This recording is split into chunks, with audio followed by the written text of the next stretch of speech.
Oke, selamat datang kawan-kawan.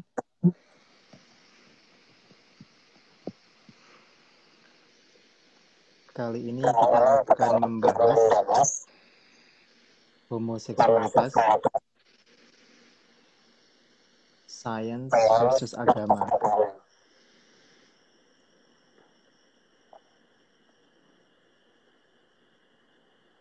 Kamu dengar suaraku, bro? Bisa dengar jelas. Oke. Nggak ada feedback sama sekali.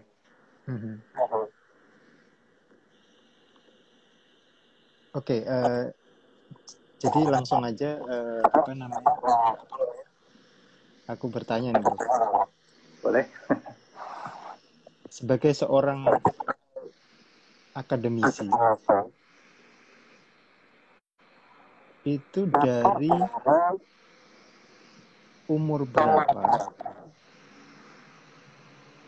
dirimu tahu bahwa dirimu itu seorang homoseksual? Nah, well, pastinya waktu itu aku nggak tahu kalau aku bakal jadi akademisi kan. Tapi kurang lebih sih sekitar umur 11, mungkin 9-10 tahun. Kayaknya mungkin umur ketika anak-anak laki mulai pada punya ketertarikan kan sama lawan jenis, aku ketertarikannya sama jenis, itu aja. Ya. Terus mulai come out umur berapa? Wah, come out-nya baru umur 28. Itu beneran ini ya, come out sama keluarga. Tapi sebenarnya dari sejak umur kayak 20 tahun gitu, aku sih sebenarnya secara tidak langsung sudah come out sama teman-teman. Gitu. Dan kayaknya aku emang dari awal pun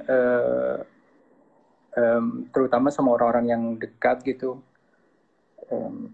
nggak suka sih yang terlalu gimana ya, terlalu membuat image kalau aku tuh hetero misalkan. Karena aku bukan hetero gitu. Jadi ya sebisa mungkin apa adanya aja, terbuka. Tidak seterbuka sekarang karena kalau di sini kan udah nggak ada masalah kan. Dan rasanya di Indonesia pun sekarang di lingkungan tertentu, di konteks tertentu, cukup banyak orang yang sudah come out kok. Oke. Terus reaksi keluarga gimana? Seperti bisa diperkirakan lah, sebagaimana kebanyakan keluarga yang ultra konservatif, yang sangat tradisional, yang hyper religius, pastinya ada drama lah. Tapi waktu itu aku memang proses come out-nya juga yang gimana ya, maksudnya kayaknya keluarga in a way dari lama sudah apa ya, punya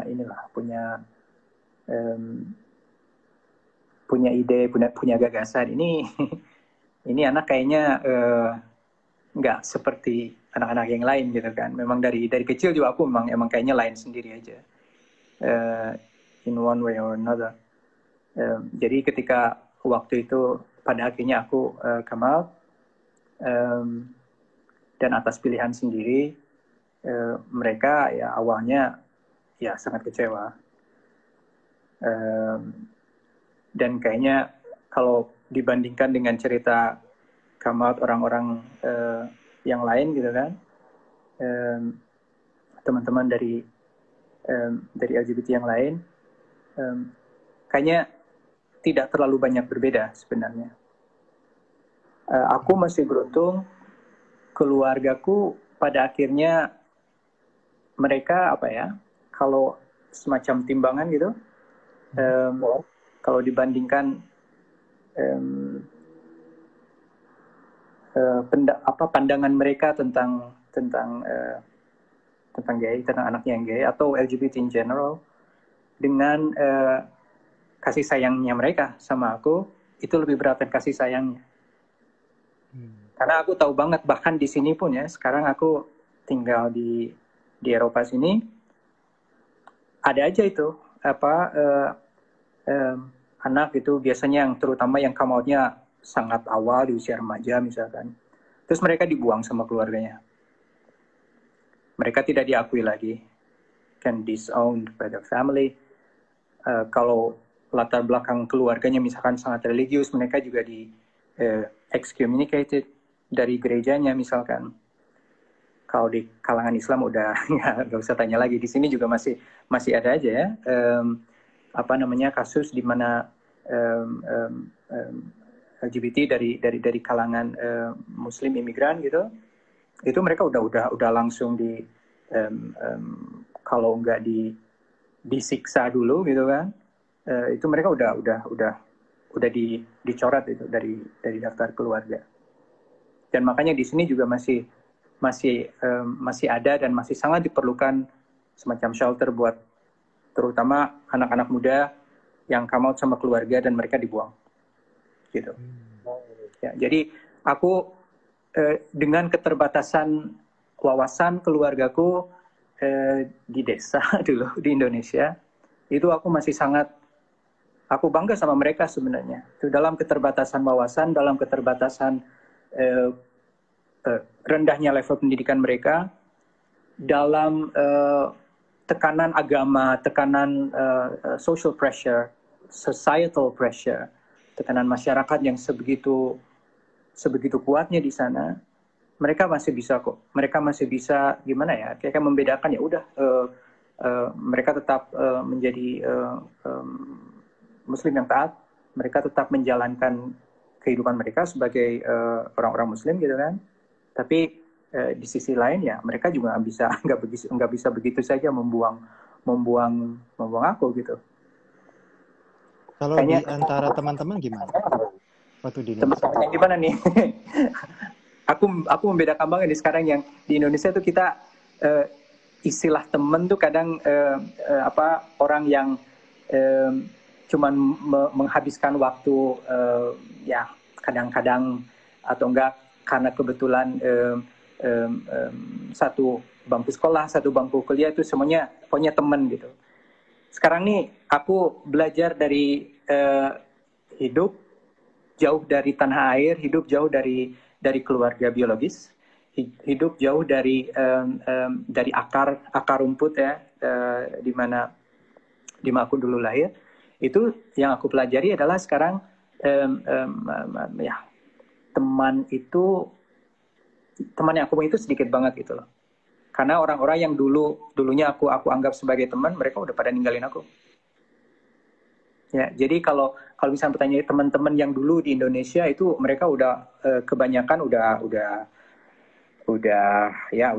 nggak mau nyapa, udah nggak mau kayaknya udah nggak mau diasosiasikan sama aku lagi gitu.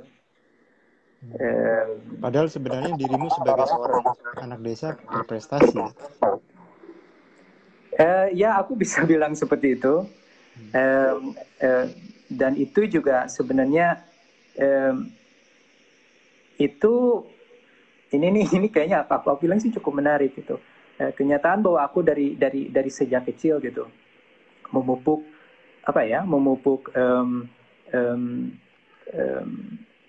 impian dan cita-cita gitu kan supaya aku bisa berhasil, itu justru karena aku tahu aku homo gitu. Aku tahu aku gay dan aku tahu masyarakat akan melihat aku nih sebagai ya istilahnya sampah masyarakat gitu kan kalau kita lihat konteks masyarakat Indonesia. Jadi aku tahu dari kecil aku harus berprestasi, aku harus bekerja lebih keras dari anak-anak lain yang seumuran aku supaya aku bisa selalu berada di puncak prestasi gitu, supaya aku bisa terus lanjut dan aku bisa secepat mungkin keluar dari Indonesia. Waktu itu keluar dari Indonesia tahun berapa? Sekitar 2000 tahun 2000-an lah ya, tahun 2008-an gitu. Tapi aku memang udah beberapa kali sebelumnya juga ke Eropa, tapi cuman buat kunjungan singkat gitu kan. Beberapa urusan kerjaan, beberapa urusan hobi juga. Tapi untuk datang ke sini dan istilahnya untuk menetap di sini tuh ya sekitar tahun 2008-an. Gitu. Oke, itu secara pribadi tadi ya ceritanya seorang berprestasi tapi dikucilkan di tanah airnya sendiri karena orientasi seksual. Yeah. Dan dia harus terpaksa pergi ke negara yang cukup maju, yang menerima dia apa adanya. Oke, kita membahas dari sisi sains sekarang. Yuk. Ini kan sudah terbukti bahwa homoseksualitas itu kan natural. Ada di setidaknya 500 spesies. Dari bubu, singa, kambing, penguin, sampai spesies manusia. Kan yang namanya binatang nggak mungkin dong dia salah pergaulan. Kebanyakan nonton TV. Menurutmu homoseksualitas yang banyak ada di spesies ini kan ditolak oleh sebagian, sekarang masih sebagian besar manusia. Itu menurutmu kenapa?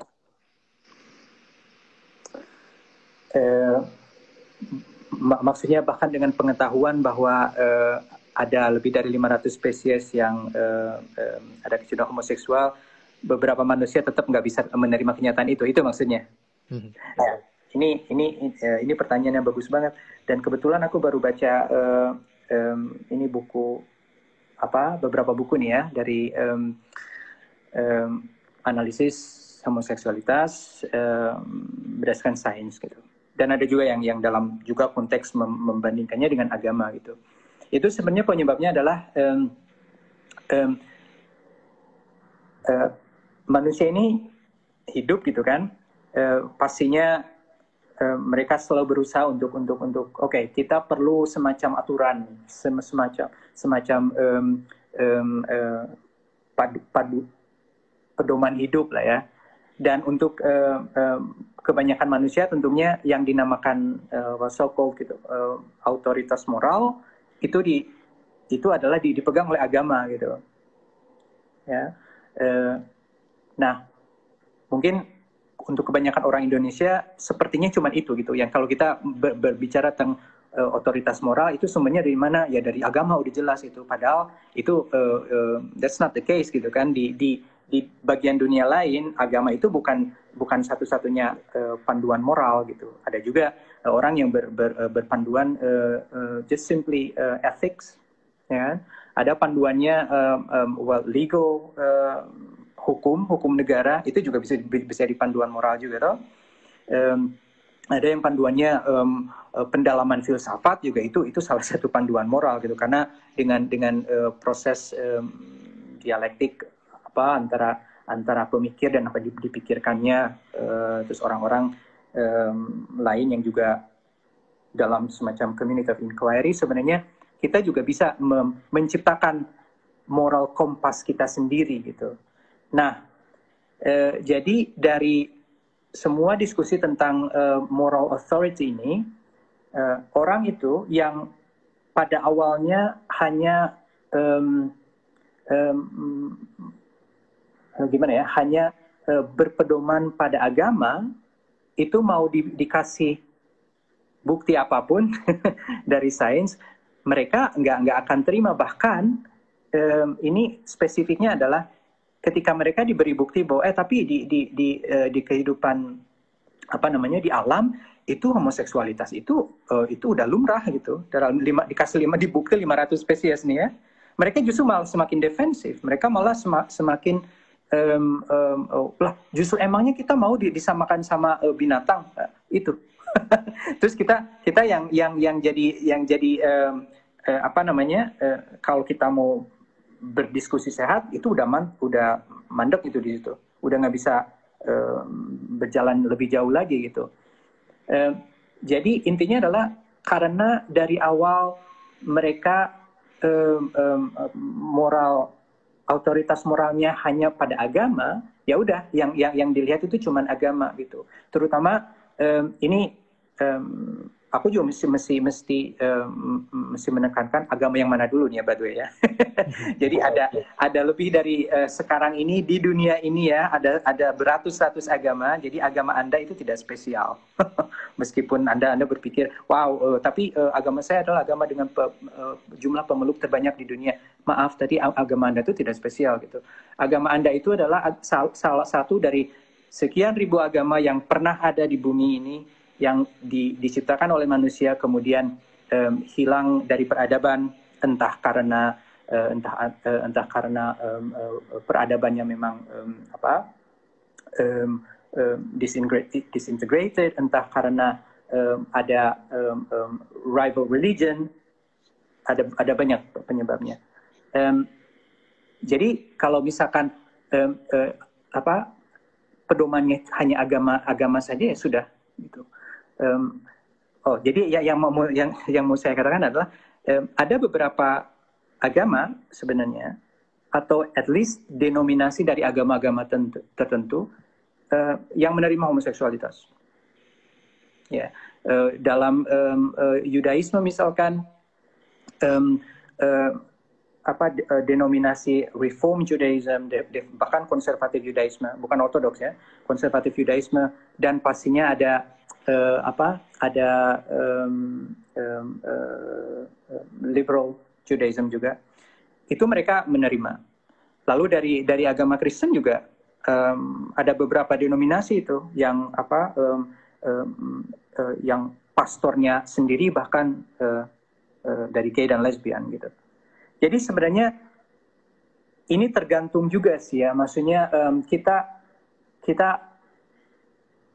debat dan diskusi akan mandek kalau kita kekeh gitu, kita bersikukuh hanya cuma tapi ini agama saya gitu, agama yang saya satu-satunya agama yang saya tahu dari sejak saya lahir, dibesarkan dan sampai saya dewasa, ini satunya agama, dan agama yang lain pokoknya salah, ya udah. Jadi kalau misalkan kata agama saya homoseksualitas itu ya udah, kamu akan jadi ahli neraka, ya udah, itu nggak akan pernah berubah.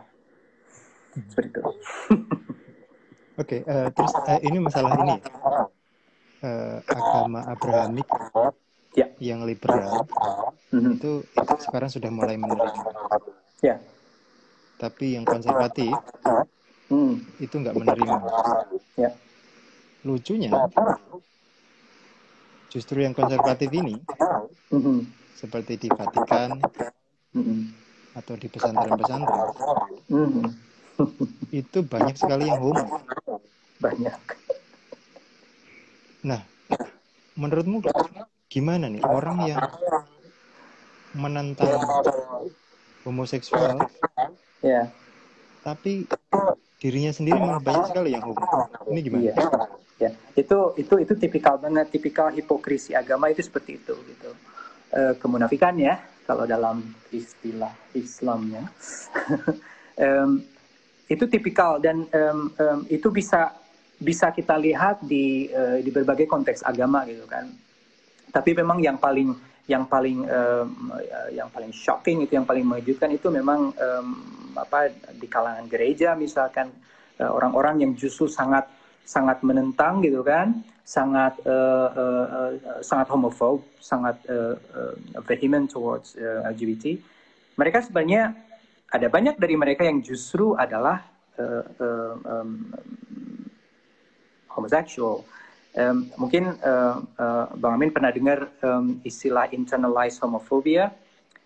Jadi internalized homophobia itu misalkan kita ini memang bukan kita lah ya, seseorang misalkan dia ini sebenarnya gay gitu kan, tapi karena dia hidup dalam keluarga, dia dididik dalam konteks agama yang yang terus-menerus mengatakan kamu berdosa, kamu akan masuk neraka, kamu ini sakit gitu kan, dan kamu kalau tidak berubah kamu akan udah ke laut aja gitu. Itu dalam proses perkembangan psikologinya, dalam perjalanan hidupnya kemudian, itu akan berkembang menjadi ketakutan dan kebencian sebenarnya, kebencian pada homoseksualitas itu sendiri, padahal dia yang sendiri homoseksual gitu. Jadi dia akan sebisa mungkin membuat semacam image di kalangan publik bahwa dia dia adalah anti homoseksual gitu, hanya sekedar untuk menutupi kenyataan bahwa dia sendiri homoseksual, ya kan? Padahal sebenarnya di balik pintu kamar tidur sebenarnya dia esek-esek sama kalau laki sama laki gitu kan, kalau perempuan sama perempuan, atau dua-duanya, whatever. Dan itu juga di kalangan Muslim nih sebenarnya ini juga fenomena yang lumayan merebak juga gitu kan, di kalangan pesantren itu ada istilah namanya mairilan. Itu kalau orang-orang Jawa kayaknya tahu, yang pernah mondok di pesantren kayaknya tahu itu yang terjadi di antara anak-anak cowok misalkan lagi tidur, kan bisa mereka tidur kadang di lantai gitu kan, nggak ranjangnya terpisah gitu. Itu udah lumrah gitu, mereka saling main-main alat kelamin gitu. Dan mungkin dalam alam bawah sadar mereka tidak, they don't necessarily think that they are gay, ya kan? Karena mungkin mereka berpikir ya ini namanya juga mungkin what do you expect gitu kan, 20-30 anak laki dimasukin satu ruangan terus disuruh tidur bareng, ya apapun bisa terjadi gitu. Dan anehnya adalah memang yang fenomena kayak seperti ini nih biasanya publik akan cenderung menganggap ini tabu untuk dibicarakan gitu. Mereka cenderung akan berpikir, loh tapi itu kan aib gitu kan, kamu jangan bawa itu keluar, itu cukup kita saja dalam konteks misalkan pesantren, atau kita saja dalam konteks gereja yang tahu. Makanya kan kasus pedofilia dalam gereja itu sering ditutup-tutupi oleh otoritas gereja kan, biasanya kan, entah yang dari Katolik atau Protestan. Yang kasus yang terbaru di Indonesia juga sepertinya itu. Jadi gereja kayaknya sangat ragu untuk membawa itu ke pengadilan gitu, seperti itu.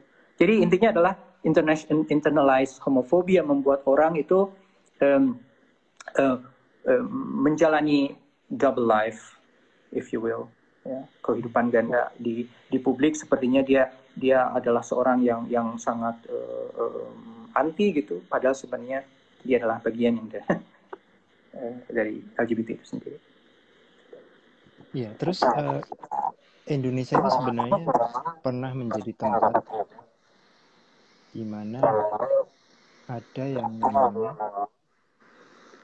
Yogyakarta Principles tahun 2006, yaitu penghormatan terhadap orientasi seksual dan identitas seksual.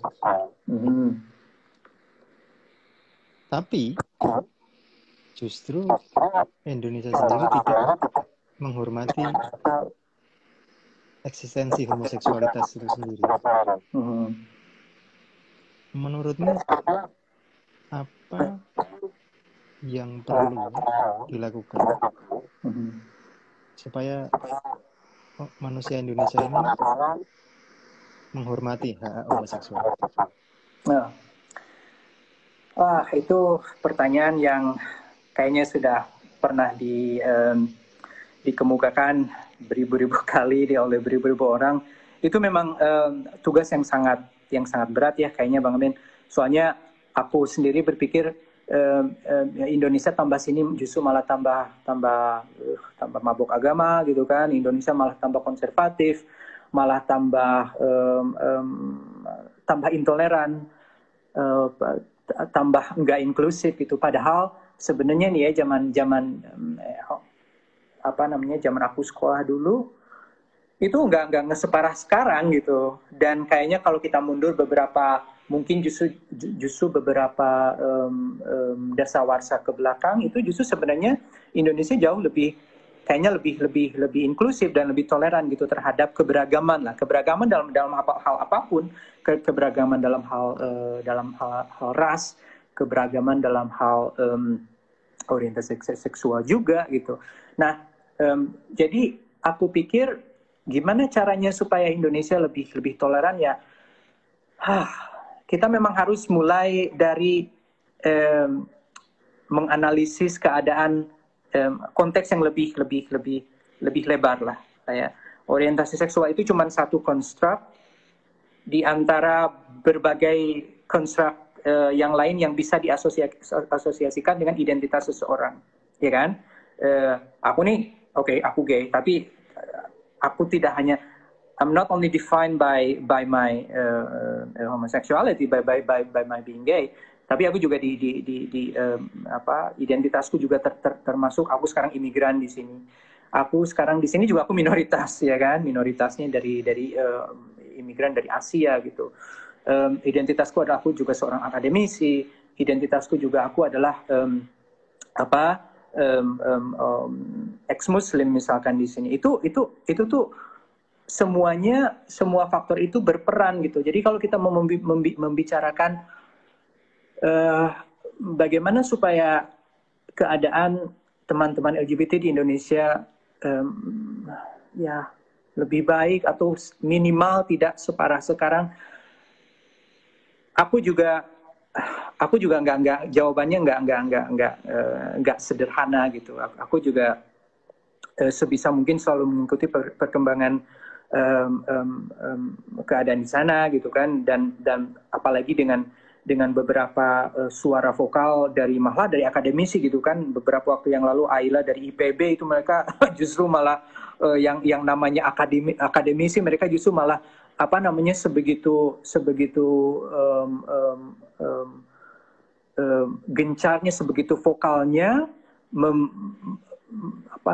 membuat semacam gerakan anti LGBT, padahal sumber-sumber yang mereka catut gitu, sumber-sumber yang mereka gunakan itu sumber yang justru sudah lama, sudah usang gitu, tahun 50-an, tahun 60-an. Iya, jadi homoseksualitas itu sempat dikategorikan bahkan oleh sains sebagai penyakit mental, ya kan? Dulu tahun awal-awal di sekitar medio abad 20 itu ada beberapa penelitian di bidang psikologi, penelitian di bidang neuroscience. Neuroscience belum terlalu berkembang waktu itu, tapi yang jelas di biologi dan bidang psikologi dan psikoanalisis sebenarnya itu yang mengkategorikan ini sebagai penyakit mental. Tapi kan yang namanya sains gitu, itulah aku bilang salah satu keutamaan sains dibanding framework yang lain, kerangka yang lain seperti agama gitu kan. Sains itu memang dia memperbaiki diri gitu. Kalau hasil penelitian yang satu sebenarnya ini kayaknya nggak benar nih, orang ada yang nyoba lagi nih, kalau nggak replicable gitu kan, itu hasil penelitian yang pertama itu udah langsung dibantah itu. Dan itulah yang terjadi gitu. Dari tahun 50-an ke tahun 60-an, tahun 70-an lalu ada lagi gitu kan, ada penelitian tentang waktu itu ya, tentang aversion therapy gitu kan, bahwa karena ini penyakit, jadi kita harus memikirkan bagaimana cara untuk menyembuhkannya gitu kan. Lalu ada berbagai macam terapi lah, konversi terapi, aversi terapi, itu udah dicoba dan semuanya pastinya gagal gitu. Karena otherwise kita sudah tiba-tiba magic gitu kan, semua orang menjadi heteroseksual. Lalu tahun 90-an itu juga ada penelitian tentang gen orang kembar, dari kembar yang identik, kembar yang non identik, kemudian saudara kandung yang tidak kembar itu dibandingkan semacam perbandingan semacam lokasi gen tertentu gitu. Dan aku bisa bilang memang pada akhirnya kita juga ini harus melihat ini secara kritis ya, karena memang penelitiannya masih terus berkembang. Kita akan selalu mencari bukti baru gitu kan. Tapi yang jelas adalah satu hal yang kayaknya semua orang setuju gitu kan, dari sudut pandang apapun diskriminasi itu tidak dibenarkan gitu. Jadi aku berharap teman-teman yang berada di Indonesia pun, terutama yang gerakan-gerakan akar rumput gitu kan, semoga bisa selalu mendidik masyarakat sedikit lah. Itu bahkan dalam konteks agama pun mungkin itu satu-satunya cara gitu kan, bagaimana kita menginterpretasikan kembali teks agama supaya sedikit lebih katanya rahmatan lil alamin kan, sedikit lebih punya welas asih, sedikit lebih welcoming, sedikit lebih inklusif. Gitu. Oke. Ya. Dari itu masalah interpretasi yang kamu bilang, kalau di Islam, ya, homoseksualitas atau liwat itu ada yang menginterpretasi haramnya sebagaimana ada di Quran, karena memaksakan homoseksualitas itu. Jadi tamunya Nabi Lut itu dipaksa untuk homoseksual, makanya haram. Ya. Tapi interpretasi baru, ijtihadnya, kalau suka sama suka, ya, sebenarnya nggak apa-apa. Ya. Itu kalau dasarnya Quran. Ya. Menurut kamu gimana? Ya, good. Aku suka pertanyaan ini. Kemarin juga ini kebetulan juga baru baca nih ya. Jadi baca kembali karena aku tahu pandangan Islam tentang ini nih dari sejak tahun 2010 kurang lebih. Jadi gini. Oh, by the way sebelumnya aku pengen juga. Jadi kalau dibilang sumbernya dari Islam itu sumber yang lebih awalnya lagi sih dari Perjanjian Lama ya. Kisah Lot dan keluarganya. Tapi memang benar. Jadi gini, konsep homoseksual seperti yang digambarkan dalam kitabnya Perjanjian Lama dan Al-Quran itu memang mengacu pada konteks ketika dua malaikat itu kan kalau nggak salah kan terus dipaksa mereka untuk berhubungan seksual dengan sesama laki-laki di kampungnya mereka, makanya semua orang di kampung itu dihukum Tuhan gitu. Dan itu sampai sekarang pun masih selalu dijadikan acuan untuk ya itu memang sudah ada di kitab suci kami gitu, jadi makanya nggak boleh. Nah, interpretasi yang beberapa bahkan beberapa di akademisi juga ya, di antaranya adalah Scott Kugler. Scott Kugler ini sekitar tahun 2010 dulu aku pernah ketemu juga, pernah berbicara sama dia. Sekarang dia profesor Asian Studies and Islamic Culture di Emory University, Atlanta, Georgia, di Amerika Serikat. Nah dulu tahun 2010 ini dia masih asisten profesor tuh. Dia masih waktu itu meneliti mengenai salah satunya adalah interpretasi homoseksualitas dalam Al-Quran gitu loh. Dan menurut dia adalah tapi homoseksualitas seperti dalam Al-Quran itu kan intinya adalah pemerkosaan ya, intinya adalah pemaksaan gitu kan. mau itu heteroseksual pun sebenarnya itu tidak pernah dibenarkan dalam agama gitu. Dan by the way itu juga tidak dibenarkan dalam hukum negara manapun gitu. Jadi again, it is not only the authority of religion in this case.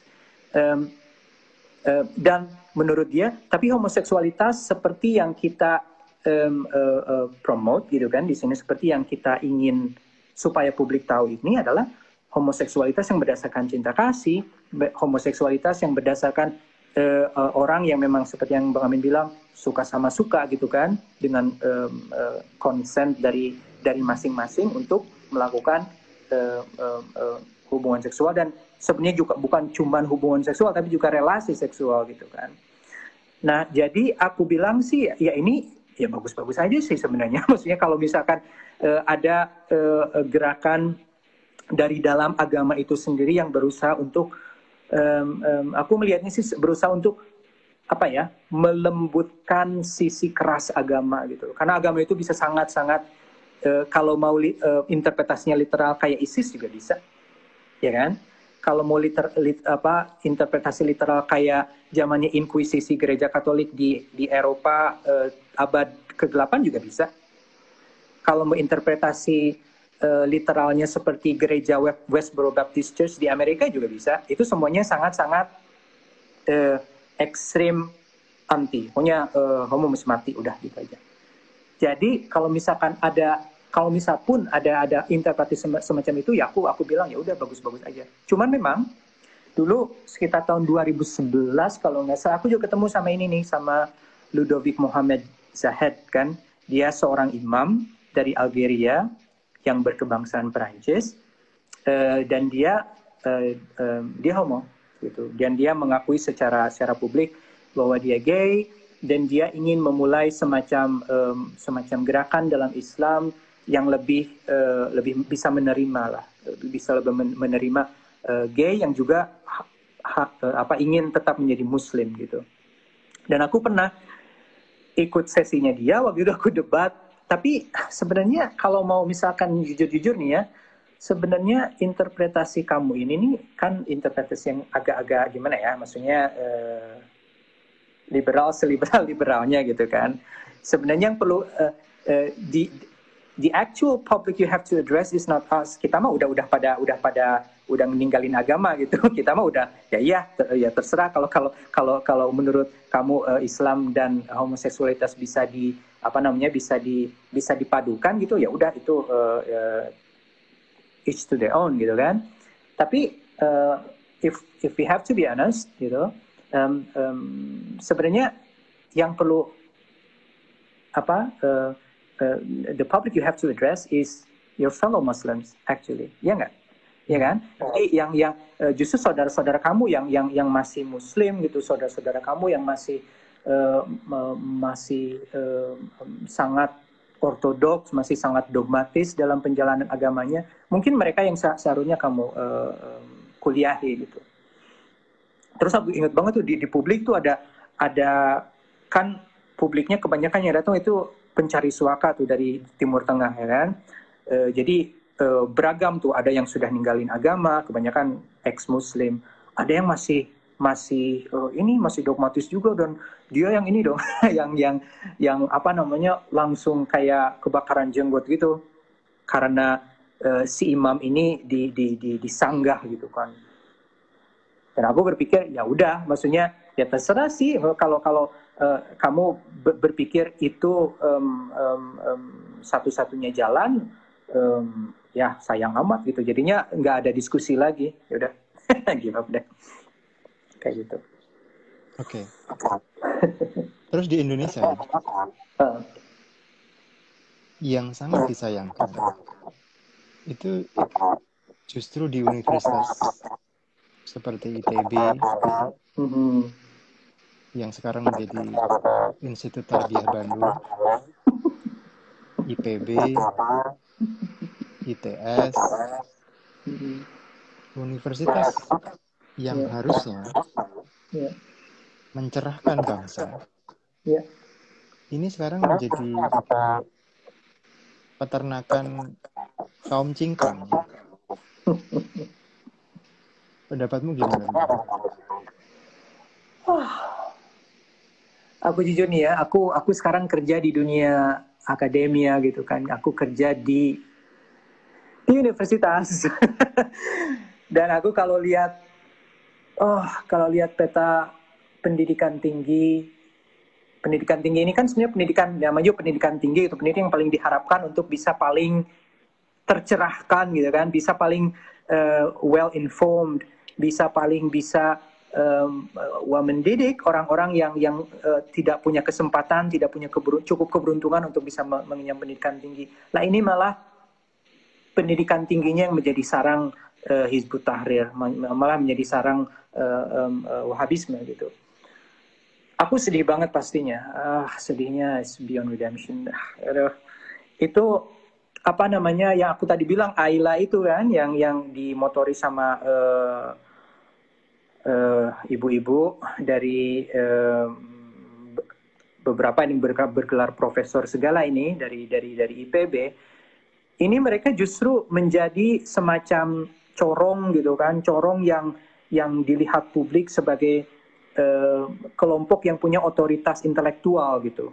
Dan ini aku bilang berbahaya gitu loh. Justru karena itu datang dari mereka, justru karena itu datang dari orang-orang yang dipercaya oleh orang awam gitu sebagai mereka tahu lebih dari aku gitu. Jadi aku akan mendengarkan mereka. Ini justru berbahaya gitu. Kalau datangnya cuma dari apa namanya, maaf, with due respect gitu kan, dari orang-orang yang tidak berpendidik atau pendidikan rendah gitu, atau dari ustadz keliling gitu kan, itu mungkin tidak terlalu mengkhawatirkan. Karena ini kalau datang dari akademisi ini mengkhawatirkan sekali. Dan aku nih ngelihatnya nih fenomena radikalisasi kampus ini memang dari awal, dari tahun 90-an juga udah kelihatan ini. Dari zamannya aku dulu sekolah juga udah kelihatan. Dulu memang masih sangat under the surface gitu kan, nggak terang-terangan gitu. Sekarang udah kelihatan banget. Selebaran Hizbut Tahrir, Khilafah, something like that. Itu udah biasa setiap Jumatan dulu. Nah, tapi masalahnya adalah sepertinya universitas juga kayak yang seperti macan ompong gitu kalau menghadapi ini kan. Jadi kayaknya mereka tidak menganggap ini sebagai masalah, atau mereka tahu ini bermasalah tapi mereka juga nggak tahu gimana cara menghadapinya gitu kan. Karena kalau mereka terang-terangan memproblematisasikan ini, lalu mereka dianggap jadi kafir gitu kan. Lalu ntar mereka dianggap jadi liberal gitu, terus jadi polemik deh. Netizen udah pada langsung kebakaran jenggot semua kan. Susah sih Min, jadi susah. Ini karena aku melihat kadang-kadang nih ya, dalam ranah sains nih, IPB, ITB, ITS itu kan sebenarnya ranahnya sains semua. Kalau mereka nggak pernah bergelut dengan social science, kalau mereka nggak pernah bergelut dengan isu-isu dalam ethics, isu-isu mungkin dalam filsafat juga sebenarnya, itu selamanya mereka akan selalu saklek. Ada sains gitu kan, mereka sebenarnya setiap harinya tuh nge-lab itu, penelitian ilmiah itu, tapi on the other hand mereka tetap dogmatis, mereka tetap bigot gitu kan. Dan mereka semacam tidak pernah melihat ada overlap di antara ke situ. Kalau kata Victor Stenger bilang dalam Hypothesis of God itu orang-orang yang dalam hidupnya itu menjalankan apa yang namanya non-overlapping magisteria gitu. Jadi dalam satu hal, di satu sisi gitu, mereka sibuk berkutat dengan sains. Di sisi yang lain, agama mereka tidak mengizinkan bahkan mereka untuk sebenarnya to embrace evolution gitu kan. Mereka nggak percaya itu. Evolusi apa itu gitu kan, teori doang. Ini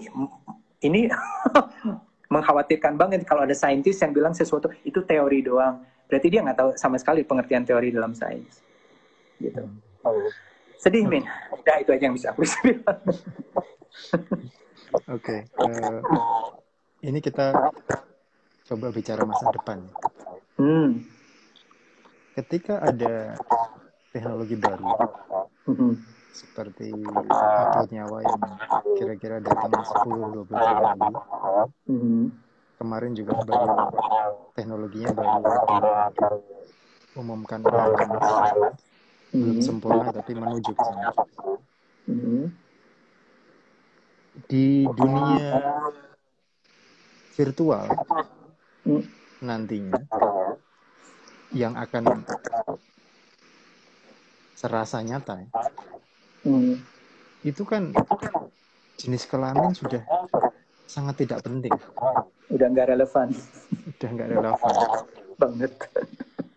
Jadi perdebatan homoseksualitas, apalagi agama yang menentang, itu akan menjadi semakin absurd. Menurutmu gimana? Apakah agama ketika ada teknologi itu akan sedikit lebih menemukan common sense? Ya, aku sih berpikir iya, Min. Sekarang pun sedang terjadi sebenarnya kan dengan berkat teknologi gitu kan, berkat ini kadang-kadang jadi apa dua mata pedang sih, ntar aku jelasin. Jadi sekarang pun sebenarnya terjadi dengan lebih lebih bebasnya akses terhadap informasi, dengan lebih kita bisa menikmati teknologi yang lebih canggih gitu kan, yang bisa membantu kita dalam kehidupan sehari-hari, dalam pekerjaan. Itu sebenarnya dalam banyak hal itu mengubah tatanan struktural masyarakat gitu, yang tadinya sangat localized knowledge gitu kan, pengetahuan ini sangat terbatas pada konteks lokal ya. Kalau orang kampung tertentu, orang negara tertentu taunya begini, ya udah itu aja dari awal sampai akhir di situ-situ aja gitu. Lalu kalaupun berkembang, ya berkembangnya hanya dalam konteks yang terbatas di tempat itu gitu. Tapi sekarang karena udah ada semacam criss-cross gitu, fertilization of knowledge dari negara lain, dari konteks bidang pengetahuan yang lain, itu semuanya itu saling menambah menambah khasanah pengetahuan kita sebenarnya, dan hasilnya adalah sekarang ini generasi muda ini terutama ya, mereka udah semakin ninggalin agama sebenarnya. Mereka sudah semakin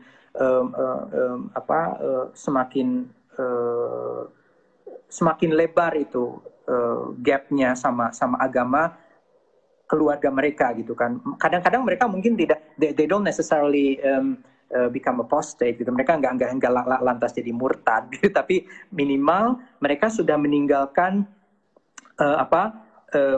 ortodoksi itu. Mereka sudah meninggalkan dogmatisme yang diajarkan pada mereka sejak kecil gitu. Dan ini bukan aku yang bilang, ini survei sudah membuktikan berkali-kali gitu. Dan ya kalau misalkan kita nih, esensi kehidupan, esensi manusia sudah bisa bukan direduksi sih, aku bilangnya disimplifikasi menjadi ya, nyawa, menjadi data doang. Sebenarnya badan ini udah enggak ada relevan, udah enggak ada udah enggak penting lagi itulah, kamu laki apa perempuan, kamu anak apa orang dewasa. Itu kalau kalau itu sudah disimplifikasi, sebenarnya itu akan sangat mengubah banyak hal gitu. Dan kayaknya sih aku kalau melihat diskursus LGBT gitu kan, itu kan memang selalu perdebatannya adalah body authority kan. Ini badan gue gitu kan, ngapain lu ngurusin badan gue. Sama dengan kasus aborsi juga kan.